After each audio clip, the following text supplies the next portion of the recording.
महात्मा गांधी से पहले देश में एक ऐसे महान समाज सुधारक पैदा हुए जिन्होंने जाति पाति, छुआछूत, अशिक्षा, सामाजिक कुरीतियों को खत्म करने और किसानों की स्थिति सुधारने और समाज में महिलाओं को उनके अधिकार दिलाने का उल्लेखनीय काम किया।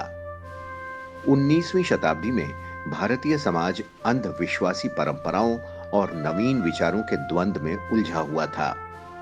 ऐसी ही विषमता भरे परिवेश में महाराष्ट्र की धरती पर गोविंद राव के घर एक बालक का जन्म हुआ।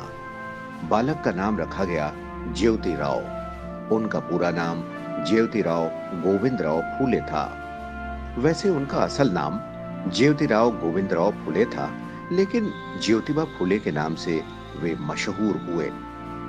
जाति प्रथा, पुरोहितवाद, स्त्री पुरुष असमानता और अंधविश्वास के साथ समाज में व्याप्त आर्थिक, सामाजिक और सांस्कृतिक भ्रष्टाचार के विरुद्ध सामाजिक परिवर्तन की जरूरत भारत में शताब्दियों से रही है।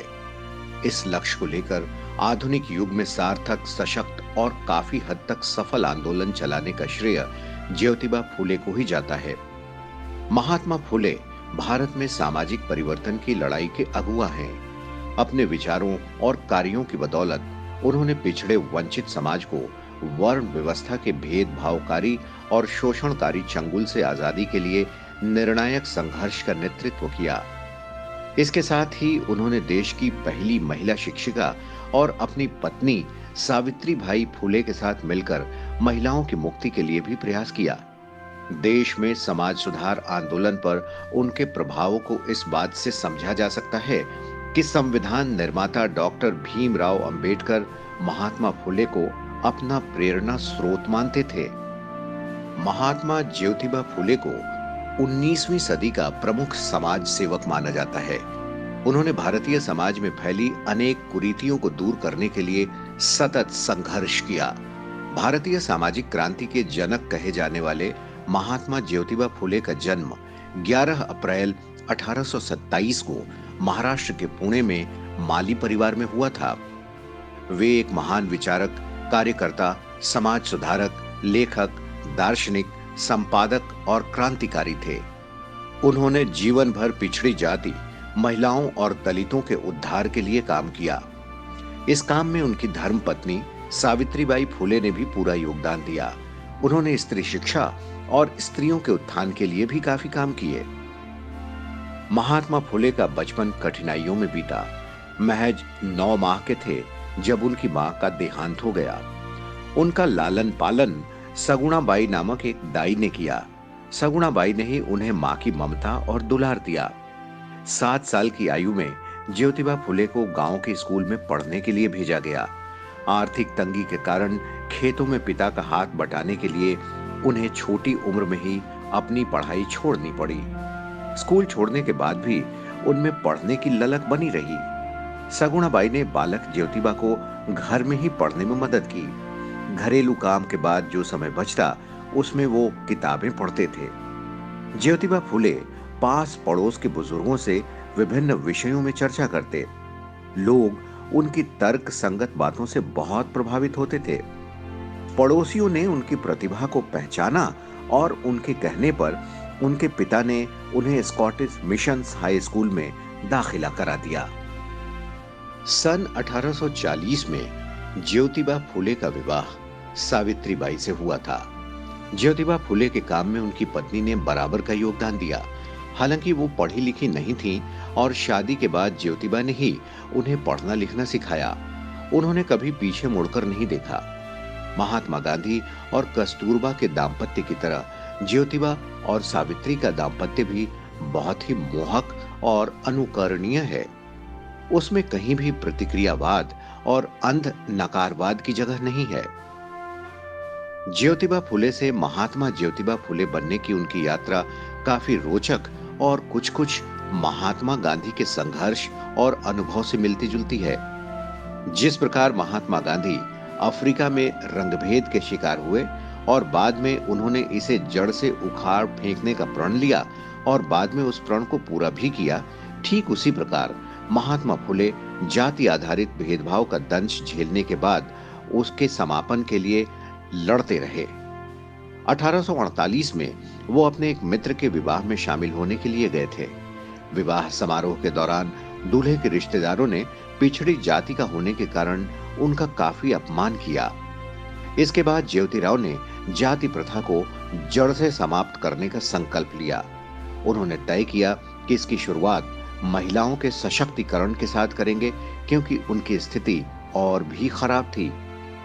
उनका मानना था कि जब तक समाज में स्त्रियों, नीची जाति के लोगों का विकास नहीं होगा, तब तक जाति प्रथा जैसी कुरीतियों का समाधान संभव नहीं है। उनका मानना था कि जब तक समाज में स्त्रियों और पिछड़ी जाति वालों का उत्थान नहीं होगा, तब तक समाज का चहुमुखी विकास संभव नहीं है। थॉमस पेन की किताब राइट्स ऑफ मैन ने उन्हें बहुत प्रभावित किया। थॉमस पेन की पुस्तक से प्रभावित होकर फुले सामाजिक न्याय की गहरी समझ विकसित करते हैं और भारतीय जाति व्यवस्था के कटु आलोचक बन जाते हैं। उन्होंने तर्क दिया कि महिलाओं और पिछड़ी जातियों की सामाजिक असमानताओं को संबोधित करने में शिक्षा एक महत्वपूर्ण कारक है। ज्योतिबा फुले को एहसास हो गया था कि ईश्वर के सामने स्त्री पुरुष दोनों का अस्तित्व बराबर है, फिर दोनों में भेदभाव करने का कोई मतलब नहीं है। उस समय लड़कियों और महिलाओं की दशा अत्यंत शोचनीय थी और उन्हें पढ़ने लिखने की भी अनुमति नहीं थी।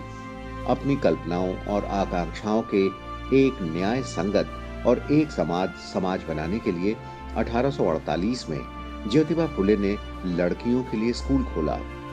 ये देश का पहला लड़कियों के लिए विद्यालय था। लड़कियों को पढ़ाने के लिए अध्यापिका नहीं मिली, तो उन्होंने कुछ दिन खुद ये काम कर अपनी पत्नी सावित्री को इस योग्य बना दिया। उनकी पत्नी सावित्री बाई वहां अध्यापन का काम करती, लेकिन लड़कियों को शिक्षित करने के प्रयास में एक उच्च अशोचनीय घटना हुई। उस समय ज्योतिबा को अपना घर छोड़ने के लिए मजबूर किया गया। हालांकि इस तरह के दबाव और धमकियों के बावजूद वो अपने लक्ष्य से नहीं भटके और सामाजिक बुराइयों के खिलाफ लड़ते रहे और इसके खिलाफ लोगों में चेतना भी फैलाते रहे। 1851 में इन्होंने बड़ा और बेहतर स्कूल शुरू किया, जो बहुत प्रसिद्ध हुआ। वहां जाति, धर्म और पंथ के आधार पर कोई भेदभाव नहीं था और उसके दरवाजे सभी के लिए खुले थे। लोगों ने प्रारंभ से ही उनके काम में बाधा डालने की कोशिश की, लेकिन महात्मा फुले आगे बढ़ते ही गए। सावित्रीबाई फुले स्वयं इस स्कूल में लड़कियों को पढ़ाने के लिए जाती थीं, लेकिन यह सब इतना आसान नहीं था। उन्हें लोगों के कड़े विरोध का सामना करना पड़ा, लेकिन उन्होंने कभी हार नहीं मानी। इसके बाद ज्योतिबा फुले ने लड़कियों के लिए 2 और स्कूल खोले और एक स्कूल पिछड़ी जाति के बच्चों के लिए खोला। ज्योतिबा फुले का मानना था कि समाज में बदलाव लाने की काम की शुरुआत घर से ही होनी चाहिए। उस समय ऐसा करने की हिम्मत करने वाले वे देश के पहले समाज सुधारक थे। आजीवन वे आस्तिक बने रहे, लेकिन मूर्ति पूजा का विरोध किया। 24 सितंबर 1873 को दलितों और निर्बल वर्ग को न्याय दिलाने के लिए ज्योतिबा फुले ने सत्य शोधक समाज स्थापित किया। वे खुद इसके अध्यक्ष थे और सावित्रीबाई फुले महिला विभाग की प्रमुख। इस संस्था का मुख्य उद्देश्य पिछड़ी जातियों को शोषण से मुक्त कराना था। उन्होंने मूर्ति पूजा का भी विरोध किया और चतुर्वर्णीय जाति व्यवस्था को ठुकरा दिया। इस संस्था ने समाज में तर्क संगत विचारों को फैलाया और शैक्षणिक और धार्मिक नेताओं के रूप में उच्च वर्ग को स्वीकार करने से इनकार कर दिया। सत्य शोधक समाज पूरी तरह से गैर राजनीतिक संगठन था। राजनीतिक सवालों पर बोलना उसमें सख्त मना था। ये महात्मा फुले का जनता पर प्रभाव और अनूठी कार्यशैली थी कि सत्य शोधक समाज को पांव जमाने में देर न लगी। स्थापना के कुछ ही महीनों में मुंबई और पुणे के शहरी और ग्रामीण क्षेत्रों में उसकी शाखाएं स्थापित होने लगीं। कोल्हापुर के शासक शाहू महाराज ने इस संस्था को भरपूर वित्तीय और नैतिक समर्थन दिया। सत्य शोधक समाज की मान्यताएं थी, भक्त और भगवान के बीच किसी बिचौलिए की कोई जरूरत नहीं। बिचौलियों की तरफ से लादी गई धार्मिक दास्ता को नष्ट करना और सभी जातियों के स्त्री पुरुषों को शिक्षा उपलब्ध कराना। सत्य शोधक समाज के प्रमुख उद्देश्य थे पुरोहित, सूदखोर आदि की सामाजिक सांस्कृतिक दास्ता से मुक्ति दिलाना, धार्मिक सांस्कृतिक कार्यों में पुरोहितों की अनिवार्यता को खत्म करना पिछड़ों को शिक्षा के लिए प्रोत्साहित करना, सामूहिक हितों की प्राप्ति के लिए उनमें एकजुटता का भाव पैदा करना, धार्मिक और जाति आधारित उत्पीड़न से मुक्ति दिलाना, पढ़े लिखे पिछड़े वर्गों के युवाओं के लिए प्रशासनिक क्षेत्र में रोजगार के अवसर उपलब्ध कराना। कुल मिलाकर यह सामाजिक परिवर्तन के घोषणा पत्र को लागू करने का कार्यक्रम था। पिछड़ी जातियों को ज्योतिबा फुले पर भरोसा था।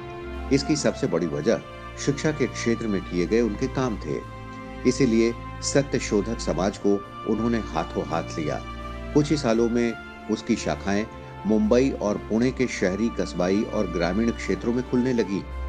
एक दशक के भीतर वो संपूर्ण महाराष्ट्र में पैठ जमा चुका था। समाज की सदस्यता सभी के लिए खुली थी। अति पिछड़ी जातियां तेजी से उससे जुड़ने लगी। लोगों ने शादी ब्याह, नामकरण ऐसे अनेक अवसरों पर पुरोहितों को बुलाना छोड़ दिया। इसी साल उनकी पुस्तक गुलामगिरी का भी प्रकाशन हुआ। 1873 में प्रकाशित यह पुस्तक आज भी समाज में हो रहे भेदभाव पर खरी उतरती है। दोनों ही घटनाओं ने पश्चिमी और दक्षिण भारत के भावी इतिहास और चिंतन को बहुत प्रभावित किया।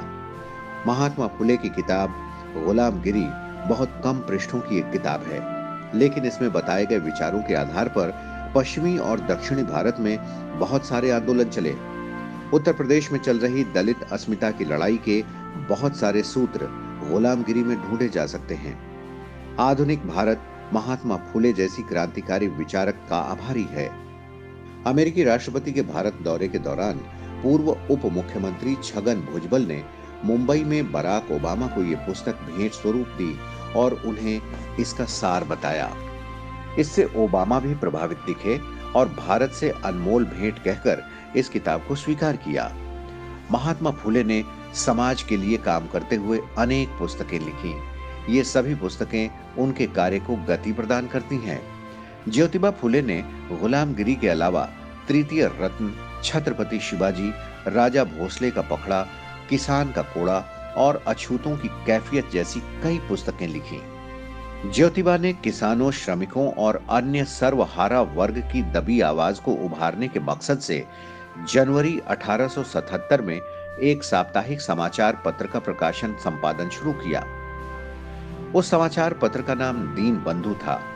उन्होंने किसानों और श्रमिकों की संतोषजनक स्थिति और उनकी उपयुक्त मांगों के लिए उन्हें एकजुट होकर संघर्ष करने के लिए प्रेरित, शिक्षित और संगठित किया। सत्य शोधक समाज के आंदोलन में इसके मुखपत्र दीन बंधु प्रकाशन ने भी महत्वपूर्ण भूमिका निभाई। ज्योतिबा के प्रयासों से उन दिनों किसानों और श्रमिकों के हितों की रक्षा और सत्य शोधक समाज के प्रचार के लिए अम्बाल हरि, दीन मित्र, किसानों का हिमायती नामक समाचार पत्र प्रकाशित किए गए। 1882 में तत्कालीन अंग्रेजी सरकार ने हंटर कमीशन भेजा। हंटर कमीशन के अध्यक्ष सर विलियम हंटर थे। ये आयोग भारत में शिक्षा व्यवस्था की दशा और दिशा की जानकारी प्राप्त करने के लिए गठित किया गया था। ज्योतिबा फुले ने हंटर कमीशन के समक्ष लिखित रूप में अपना वक्तव्य दिया। उसमें उन्होंने कई अहम विषयों पर विशेष रूप से जोर दिया, जिनमें ग्रामीण क्षेत्रों के लिए स्वतंत्र शिक्षा व्यवस्था, गणित, इतिहास, भूगोल, व्याकरण का प्रारंभिक ज्ञान, कृषि संबंधी हर तरह का ज्ञान और सामान्य ज्ञान, नीति और आरोग्य को शामिल करना था। ज्योतिबा फुले बाल विवाह के खिलाफ थे, साथ ही विधवा विवाह के समर्थक भी थे। वे ऐसी महिलाओं से बहुत सहानुभूति रखते थे जो शोषण का शिकार हुई हों या किसी वजह से परेशान हों। इसीलिए उन्होंने ऐसी महिलाओं के लिए अपने घर के दरवाजे खुले रखे थे जहां उनकी देखभाल हो सके। इसके साथ ही विधवाओं की शोचनीय दशा को देखते हुए उन्होंने विधवा पुनर्विवाह की भी शुरुआत की और 1854 में विधवाओं के लिए आश्रम भी बनाया। पति के गुजर जाने पर विधवा हुई महिलाओं का मुंडन कर दिया जाता था। इस अपमानजनक प्रथा के खिलाफ उन्होंने एक ऐसे आश्रम की स्थापना की जिसमें सभी जातियों की विधवाएं सम्मान के साथ रह सकती थीं। उन नवजात शिशु कन्याओं के लिए भी एक घर बनाया जो अवैध संबंधों से पैदा हुई थीं और जिन्हें सड़क या कूड़े पर फेंक दिया जाता था। साथ ही उन्होंने नवजात शिशुओं के लिए भी आश्रम खोला ताकि कन्या शिशु हत्या को रोका जा सके। उनकी समाज सेवा देखकर 1888 में मुंबई की एक विशाल सभा में उन्हें महात्मा की उपाधि दी गई। ज्योतिबा ने पुरोहित के बिना ही विवाह संस्कार आरंभ कराया और इसे मुंबई हाई कोर्ट से भी मान्यता मिली। महात्मा फुले ने पिछड़ों पर लगे अछूत के लांछन को धोने और उन्हें बराबरी का दर्जा दिलाने के लिए भी प्रयास किया। इसी दिशा में उन्होंने दलितों को अपने घर के कुएं का प्रयोग करने की अनुमति दी। पिछड़ी जातियों और महिलाओं में अंधविश्वास के कारण पैदा हुई आर्थिक और सामाजिक विकलांगता को दूर करने के लिए भी उन्होंने आंदोलन चलाया। उनका मानना था कि अगर आजादी, समानता, मानवता, आर्थिक न्याय, शोषण रहित मूल्यों और भाईचारे पर आधारित सामाजिक व्यवस्था का निर्माण करना है, तो असमान और शोषक समाज को उखाड़ फेंकना होगा। उन्होंने विधवाओं और महिला कल्याण के लिए काफी काम किया था। उन्होंने इसके साथ ही किसानों की हालत सुधारने और उनके कल्याण के लिए भी काफी प्रयास किए। ज्योतिबा फुले ये जानते थे कि देश और समाज की वास्तविक तरक्की तब तक नहीं हो सकती जब तक देश का बच्चा बच्चा जाति पाति के बंधनों से मुक्त नहीं हो जाता। साथ ही देश की नारियां समाज के प्रत्येक क्षेत्र में समान अधिकार नहीं पा लेती। उन्होंने तत्कालीन समय में भारतीय नव युवकों का आह्वान किया कि वे देश, समाज, संस्कृति को सामाजिक बुराइयों और अशिक्षा से मुक्त करें और एक स्वस्थ, सुंदर, सुदृढ़ समाज का निर्माण करें। मनुष्य के लिए समाज सेवा से बढ़कर कोई धर्म नहीं है। इससे अच्छी ईश्वर सेवा और कोई नहीं। महाराष्ट्र में सामाजिक सुधार के पिता समझे जाने वाले महात्मा ज्योतिबा फुले ने आजीवन सामाजिक सुधार के लिए काम किया। मानव मानव के बीच का भेद उन्हें असहनीय लगता था। ज्योतिबा फुले की संत महात्माओं की जीवनियां पढ़ने में बड़ी रुचि थी। उन्हें ज्ञान हुआ कि जब भगवान के सामने सब नर नारी समान हैं, तो उनमें ऊंच नीच का भेद क्यों होना चाहिए। ज्योतिबा फुले ने अपने काम से अनेक लोगों को प्रभावित किया। ये प्रभाव उनकी मृत्यु पर्यंत भी बना रहा। डॉक्टर भीमराव अंबेडकर भी उनसे काफी प्रभावित हुए और महात्मा की राह पर चलते हुए उन्होंने पिछड़ों के उत्थान के लिए कई काम किए, जिनका प्रत्यक्ष परिणाम आज देखा जा सकता है। ज्योतिबा फुले 19वीं सदी के एक बड़े समाज सुधारक, सक्रिय प्रतिभागी और विचारक थे। उन्होंने भारतीय समाज में प्रचलित जाति आधारित विभाजन और भेदभाव की मुखालफत की। ज्योतिराव अपना संदेश लोगों तक कैसे पहुंचाते थे, इसका एक रोचक किस्सा रोजलिंड ओ हेनलान ने अपनी पुस्तक में लिखा है। एक बार महात्मा फुले अपने मित्र ज्ञानोबा सासने के साथ पुणे के बाहर स्थित एक बागीचे के भ्रमण के लिए गए। वहां एक कुआं था जिससे उस बगीचे की सिंचाई होती थी। जैसे ही दोपहर का अवकाश हुआ, सभी मजदूर खाना खाने बैठ गए। ये देख वो कुएं तक पहुंचे और कुएं के डोल को चलाने लगे। काम करते करते उन्होंने गाना भी शुरू कर दिया। मजदूर उन्हें देखकर हंसने लगे। फुले ने उन्हें समझाया, इसमें हंसने जैसा कुछ नहीं है। मजदूर लोग काम करते हुए अक्सर गाते बजाते हैं। केवल मेहनत से जी चुराने वाले लोग ही फुर्सत के समय वाद्य यंत्रों का शौक फरमाते हैं। असली मेहनतकश जैसा काम करता है, वैसा ही अपना संगीत भी गढ़ लेता है। ज्योतिबा फुले और सावित्रीबाई फुले के कोई संतान नहीं थी, इसीलिए उन्होंने एक विधवा के बच्चे को गोद लिया। 27 नवंबर 1890 को उन्होंने अपने सभी करीबियों को बुलाया और कहा कि अब मेरे जाने का समय आ गया है। मैंने जीवन में जिन जिन कामों को हाथ में लिया है, उसे पूरा किया। मेरी पत्नी सावित्री ने हरदम परछाई की तरह मेरा साथ दिया है और मेरा पुत्र यशवंत अभी छोटा है और मैं इन दोनों को आपके हवाले करता हूँ। इतना कहते ही उनकी आंखों में आंसू आ गए और उनकी पत्नी ने उन्हें संभाला। 28 नवंबर 1890 को ज्योतिबा फुले ने नश्वर शरीर त्याग दिया और इस तरह एक महान समाज सेवी इस दुनिया से विदा हो गया। उनके देहांत के बाद सावित्रीबाई फुले ने सत्य शोधक समाज की बागडोर संभाली। महात्मा ज्योतिबा फुले की मृत्यु के बाद उनके अनुयायियों ने सत्य शोधक समाज को दूर दूर तक पहुंचाने का काम किया। ज्योतिबा फुले ही अपने समय के ऐसे समाजशास्त्री और मानवतावादी थे जिन्होंने ऐसे साहसिक विचार पेश किए। महात्मा फुले ऐसी सामाजिक व्यवस्था के आमूल चूल परिवर्तन के पक्षधर थे जिसमें शोषण करने के लिए कुछ लोगों को जानबूझकर दूसरों पर निर्भर, अनपढ़, अज्ञानी और गरीब बना दिया जाता है। उनके मुताबिक व्यापक सामाजिक आर्थिक परिवर्तन के लिए अंधविश्वास उन्मूलन एक हिस्सा है।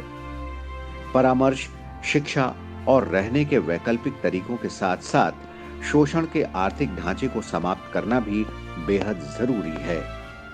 भारतीय लोकतंत्र में स्त्री, दलित, शोषित, किसान और श्रमिकों की जैसे जैसे उन्नति होगी, वैसे वैसे महात्मा फुले का व्यक्तित्व अधिकाधिक उभर कर सामने आएगा। महाराष्ट्र के एक किसान परिवार में जन्मे महात्मा फुले देश में सामाजिक क्रांति के अग्रदूत रहे। गांधी जी उन्हें सच्चा महात्मा कहते थे और उन्हें अपना प्रेरणा स्रोत मानते थे। बाबा साहब अम्बेडकर उनके सामाजिक दर्शन से प्रभावित ही नहीं थे, बल्कि उन्हें भगवान बुद्ध और कबीर गुरुओं के साथ अपना तीसरा गुरु मानते थे। आज भी लोग ज्योतिबा के कार्यों से प्रभावित हो रहे हैं। सत्य शोधक समाज के माध्यम से फुले ने पिछड़ों को अपने विकास और मान प्रतिष्ठा अर्जित करने का जो रास्ता करीब सालों पहले दिखाया था, सामाजिक न्याय के लिए वो आज भी उतना ही जरूरी और प्रासंगिक है। भले ही इस महान विचारक ज्योतिबा फुले को गए 100 साल से अधिक समय बीत गया हो, मगर उनके विचार आज भी प्रासंगिक हैं और राष्ट्र और जीवन को प्रभावित करते हैं।